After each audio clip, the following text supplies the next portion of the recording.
Hey everyone, let's have a quick chat about The Darker Shade of Magic by V.E. Schwab. This is a fantasy story with magic, as the title says, and I really enjoyed it.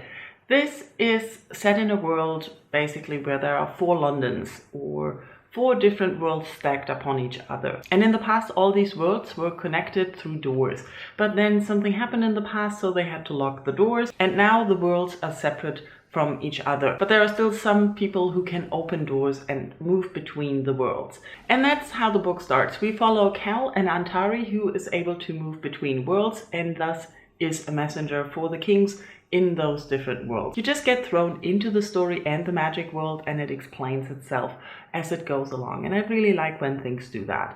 Also, I really was intrigued by the 4 different worlds, how different they were, also in relation to magic, but also in the characters of the people who lived there, that were influenced by the amount of magic that was still in their world and the ruling party, let's say it like that. And we also meet another person who's not magic and comes from a not magic world, who's basically a thief. And somehow the story of the Antari and the thief get connected and they have to go on a quest, let's say it like that. It's basically a quest story, but I really enjoyed it. It follows some typical tropes of the quest story, but there are also some unforeseeable things happening, and I really enjoyed that when something in a book really surprises you, especially when it's such a straightforward story. And I really enjoyed the Antari and the thief and how they interacted together. I also really enjoyed all the other characters. I really didn't get along with all the evil ones.